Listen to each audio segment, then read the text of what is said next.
Shirika la kimataifa la Save the Children linasema mtoto mmoja kati ya 5 duniani waliishi katika maeneo yenye mizozo mwaka uliopita.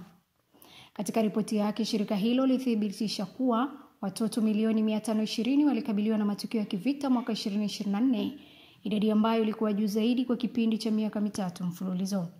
Kulingana na Save the Children, haki za watoto zaidi ya 40,000 zilikiukwa, ikiwa ni ongezeko la 30% kutoka mwaka 2023. Aidha, limesema watoto 78 walikabiliwa na ukiukwaji mkubwa wa haki zao, baadhi wakiuawa, kuumizwa, kutekwa, kusajiliwa kwa nguvu kwenye makundi mbalimbali au kudhulumiwa kimapenzi kila siku.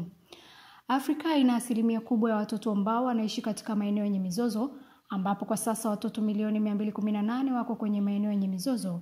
Idadi hiyo ikiipiku ile ya Mashariki ya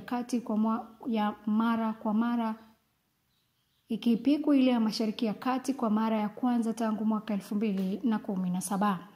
Nusu ya ukiukwaji wa haki za watoto duniani uliripotiwa katika maeneo ya Palestina, DRC, Somalia na Nigeria.